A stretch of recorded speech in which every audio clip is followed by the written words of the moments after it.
नमस्कार, मैं कन्हैया श्रीवास्तव और आप देख रहे हैं MDP न्यूज़ 24। आगे बढ़ने से पहले नजर डालते हैं आज की प्रमुख खबरों पर। पिछले 24 घंटे में सर्वाधिक 27,114 नए मामले सामने आए। संक्रमितों का आंकड़ा 8 लाख के पार। सीएम हेमंत सोरेन और उनकी पत्नी ने कोरोना जांच के लिए सैंपल दिया। राज्य में पिछले 10 दिनों में 993 संक्रमित मिले। अब तक 3518 पॉजिटिव केस। पाथरौल के सिरसिया गांव में वज्रपात से युवक की मौत। पूरे मधुपुर अनुमंडल में धारा 144 लागू। SDO योगेंद्र प्रसाद ने जारी किए आदेश। सावन में कुछ ऐसा नजारा दिख रहा है बाबा धाम का। कार्यों में यदि गड़बड़ी हुई तो नपेंगे संवेदक और पदाधिकारी, कहा सारठ विधायक रणधीर सिंह ने। देवघर धनबाद मुख्य मार्ग पर बना जानलेवा गड्ढा दे रहा दुर्घटना को आमंत्रण। पाथरौल थाने में SDPO BN सिंह ने की समीक्षा बैठक। मधुस्थली विद्यापीठ ने ऑनलाइन मनाया 24वां स्थापना दिवस। विश्व जनसंख्या दिवस पर लायंस क्लब और वर्ल्ड रिस्पॉन्सिबल सिटीजन संगठन ने चलाया जागरूकता अभियान। निर्माणाधीन नाले में गिरा मवेशी, काफी मशक्कत के बाद मवेशी को बाहर निकाला गया। और अब खबरों को विस्तार से जानने से पहले जानते हैं हम आज के प्रमुख राष्ट्रीय और राजकीय खबर। देश में कोरोना संक्रमण के मामलों में शनिवार को भी एक नया रिकॉर्ड बना। देश में पहली बार एक दिन में कोरोना वायरस के सर्वाधिक 27,114 नए मामले सामने आए और इसी के साथ देश में संक्रमण के कुल मामले शनिवार को 8 लाख के आंकड़े को पार कर गया है। यह लगातार 8वां दिन है जब देश में कोरोना वायरस संक्रमण के मामले 22,000 से ज़्यादा बढ़े हैं। मुख्यमंत्री हेमंत सोरेन, उनकी पत्नी समेत सीएम हाउस के कर्मचारियों का सैंपल कोरोना जांच के लिए लिया गया है। इनके अलावे सीएम के प्रेस सलाहकार, स्पेशल ब्रांच के अधिकारियों, सीएम की सुरक्षा में तैनात पुलिसकर्मियों का भी सैंपल लिया गया है। सभी सैंपल का रिपोर्ट रविवार शाम तक आने की उम्मीद है। झारखंड सरकार के पेयजल एवं स्वच्छता मंत्री और टुंडी के विधायक के कोरोना पॉजिटिव पाए जाने के बाद मुख्यमंत्री 8 जुलाई से होम क्वारंटाइन में हैं। मुख्यमंत्री अपने सरकार के मंत्री और विधायक के संपर्क में आए थे, जिसके बाद उन्होंने एहतियात के तौर पर खुद को होम क्वारंटाइन करने का फैसला किया। मधुपुर अनुमंडल क्षेत्र अंतर्गत पाथरौल थाना क्षेत्र के सिरसिया गांव में कल शाम वज्रपात से 27 वर्षीय राजेंद्र मांझी की मौत हो गई। मृतक अपने पीछे पत्नी और 3 बच्चे छोड़ गया। मृतक के पिता ने बताया कि जब वह खेत से लौट रहे थे उसी समय उनका बेटा राजेंद्र मांझी खेत में काम करने के लिए गया। रास्ते में ही वज्रपात होने के कारण वह अचेत हो गया। जब गांव के कुछ लड़कों ने उसे देखा तो उठाकर उसे घर लेकर गए। उसके बाद उसे उन लोगों द्वारा निकट के अस्पताल में भर्ती करवाया गया, जहां पर उसकी मृत्यु हो गई। उसके मौत की खबर मिलते ही पूरे सिरसिया गांव में मातम पसर गया। राजेंद्र के माता पिता काफ़ी वृद्ध हो चुके हैं। अब उन पर तो जैसे दुखों का पहाड़ टूट पड़ा है। इसकी सूचना मिलते ही पाथरौल थाना प्रभारी घटनास्थल पर पहुंचे और शव को पोस्टमार्टम के लिए देवघर भेज दिया गया है। क्या बजे आए थे पुलिस? रात में वही 9 पिताजी हैं हम। अच्छा, तो कब आपको ये सूचना मिला कि इसके ऊपर वज्रपात हो गया? हम कोदाल पार के आया रही जाते थे, उस टाइम में ऐसा काम किया। मैंने पानी थोड़ा एकदम मध्यम हो गया था। अच्छा, उसका बाद में यही जंगल है नहीं, इसी जगह मैंने गिर गया। तब 2-4 लड़का देखा, उसको उठा के लाया। तब समय हम तो घुस गए थे, यही गमछी पहने उधर फेंक दिए सब लूंगी, और हम बोले कि जल्दी उठाओ इसको ले चलो जहाँ तक। तो डॉक्टर को दिखाया तो बोला कि वहाँ डिस्टर्ब हो गया। कोविड-19 के संक्रमण से बचाव एवं संभावित प्रसार की रोकथाम हेतु राज्य सरकार द्वारा 31 जुलाई तक पूर्ण लॉकडाउन की घोषणा की गई है। इसी के आलोक में कल जिला उपायुक्त द्वारा भी पूरे जिले में निषेधाज्ञा लागू कर दी गई है। आज मधुपुर अनुमंडल पदाधिकारी योगेंद्र प्रसाद ने एक आदेश जारी कर पूरे अनुमंडल क्षेत्र में धारा 144 लागू कर दिया है।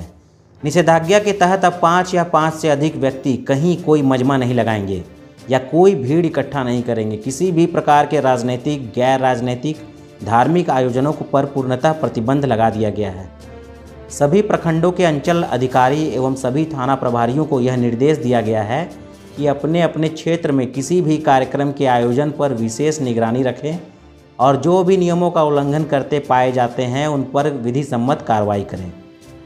देवघर वासियों ने कभी सपने में भी नहीं सोचा होगा कि ऐसा भी दिन आएगा कि सावन में देवघर में बोलबम नहीं दिखेंगे और सावन मेला नहीं लगेगा। तस्वीरों में दिख रहा नज़ारा बड़ा बाजार का है, जहां सावन के महीनों में लाखों बोलबम हुआ करते थे।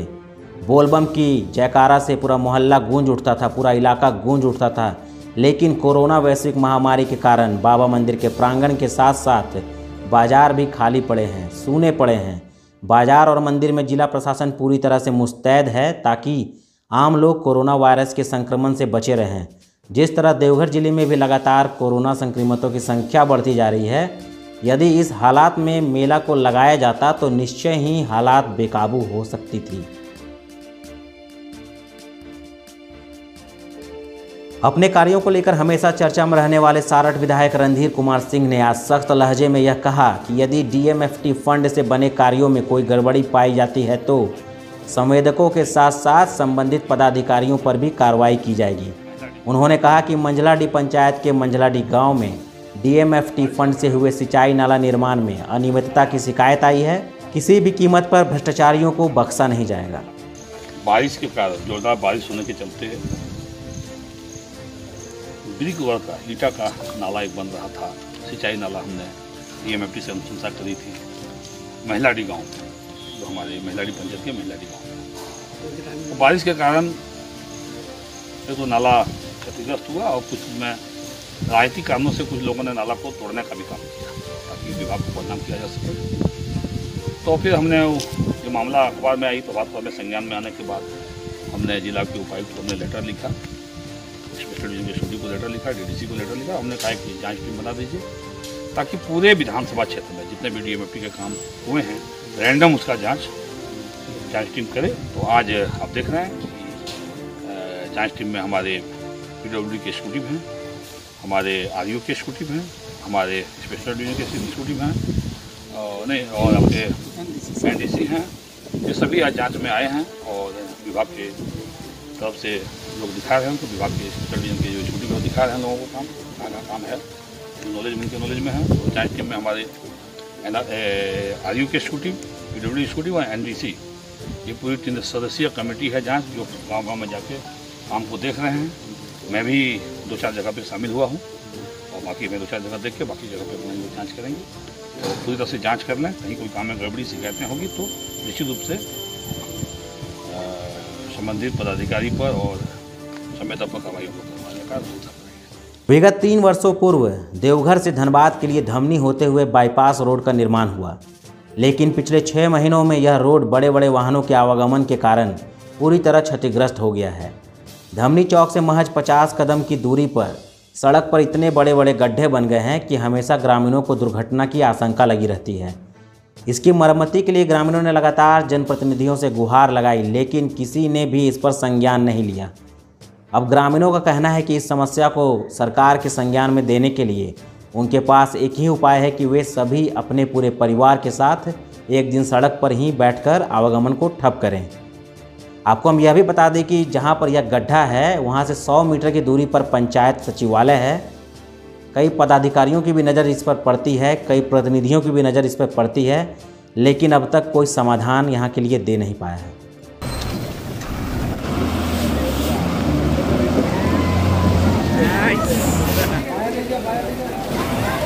मानवीय संवेदना को देखते हुए इन लोगों ने मदद भी किया ताकि वो गिरे नहीं।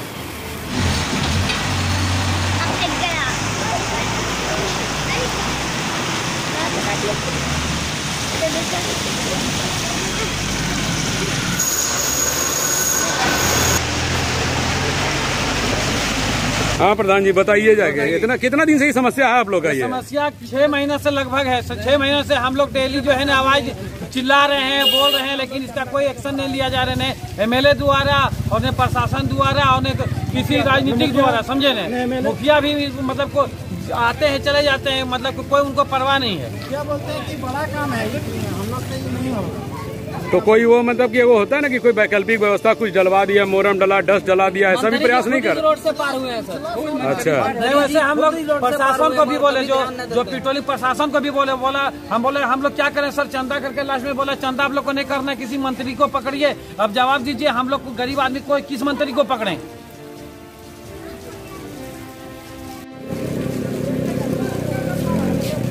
हाँ तो इसका मतलब ये रोड आप लोग का जो है इसका कोई समाधान नहीं हो रहा है, तो क्या आगे क्या चाहते हैं आप लोग? हम लोग चाहते हैं कि रोड बनवा दे, और नहीं रोड बनेगा तो हम लोग सब यहाँ धरने पे बैठ जाएंगे।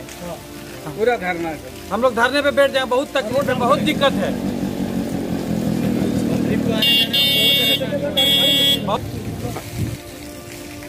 क्या परेशानी हो रहा है यहाँ पर? देखिए गाड़ी जो है इसमें गड्ढा सामने दरवाजा के सामने है कि कब गाड़ी उलट जाएगा, कब गाड़ी सवेरे एक गाड़ी उलटते बच्चा पुआल का गाड़ी था। हम लोग फिर उसको सहयोग दिए तो गाड़ी पीछे से पार गया। अब हम लोग भी रात में जो है तो गाड़ी रात में दरवाजा से पार होकर घर से निकलना मुश्किल हो जाता है बाहर भीतर करने होने से। और इतना दिक्कत है, डर लगता है कि जब कब गाड़ी पलट जाएगा, कब क्या हो जाएगा, किसको क्या क्षति हो जाएगा। यहाँ पे साइकिल में यहाँ क्या हो रहा दिक्कत यहाँ पर गाड़ी है, मैंने आने जाने में इतना परेशानी है। जब जाम हो जाता है तो मतलब स्लिप करता है पैर, स्लिप करने के बाद मतलब गाड़ी के ई में चला जाएगा तो कितना परेशानी है। कितना बार आदमी यहाँ बचा है। और कभी कभी ये जो निकला हुआ पत्थर, वो उससे टायर जब ब्लास्ट होता है तो वो जो पत्थर है ना, वो पत्थर उड़ के लगता है उसके ई में, किसी बच्चा के सर में लगा है, 2 बार लगा है यहाँ बगल में। देखिए गाड़ी, देखिए गाड़ी फंस गया। देखिए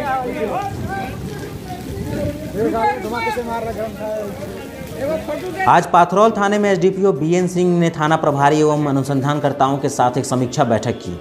मौके पर उन्होंने बताया कि बैठक का मुख्य उद्देश्य यह है कि जो भी पुराने पड़े पेंडिंग मामले हैं उनका 1 महीने के अंदर निष्पादन कर दिया जाए और बाकी बचे मामलों को भी जल्द से जल्द निष्पादित कर दिया जाए।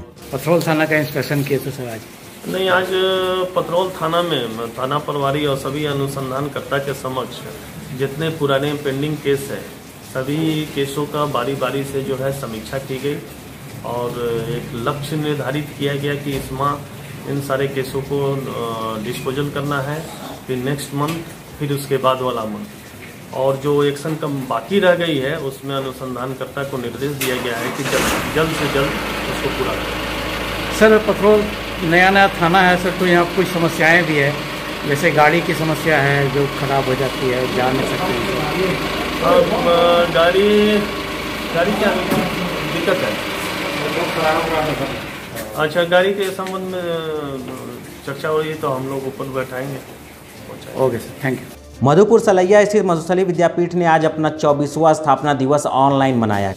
कार्यक्रम के मुख्य अतिथि राजीव लोचन एवं विशिष्ट अतिथि MCKV के चेयरमैन किशन कुमार केजरीवाल थे। कार्यक्रम का प्रारंभ गणेश वंदना से हुआ। उसके बाद चेयरमैन किशन कुमार केजरीवाल ने अपने संदेश में विद्यापीठ से जुड़े सभी सदस्यों को बधाई दी, साथ ही 10वीं और 12वीं की परीक्षा में सफल हुए बच्चों को भी बधाई दी एवं शुभकामनाएं भी दी। उन्होंने लॉकडाउन में बच्चों की शिक्षा को जारी रखने के लिए सभी शिक्षकों की सराहना की है। विश्व जनसंख्या दिवस पर शहर में लायंस क्लब ऑफ वैद्यनाथ धाम देवघर व विश्व दायित्ववान नागरिक संगठन के संयुक्त तत्वाधान में टावर चौक पर कई कार्यक्रम आयोजित किए गए। क्लब द्वारा टावर चौक पर जनसंख्या वृद्धि नियंत्रण व प्रदूषण नियंत्रण पर जागरूकता अभियान चलाया गया। लायंस क्लब द्वारा टावर चौक सहित शहर के कई चौक चौराहों पर देश में तेजी से बढ़ती जनसंख्या पर नियंत्रण व पर्यावरण संरक्षण को लेकर तकरीबन 12 बैनर लगाए गए। आज मधुपुर में एक मानवीय संवेदना मानवता का परिचय देते हुए शहर के पनाहकोला में निर्माणाधीन नाले में एक भैंस गिरी हुई थी, जिसकी जानकारी जब आसपास के लोगों को मिली तो उन्होंने मानवता का परिचय देते हुए काफ़ी मशक्क़त से कई घंटों के मेहनत के बाद उस भैंस को सुरक्षित रूप से बाहर निकाला नाले से। फिलहाल भैंस सुरक्षित है और यह एक मानवता का परिचय है कि मानवीय संवेदना से हम कितने परिपूर्ण हैं। ऐसी तस्वीरें जो आप देख रहे हैं यह दर्शा रही है कि हमारे अंदर मानवता कितनी है।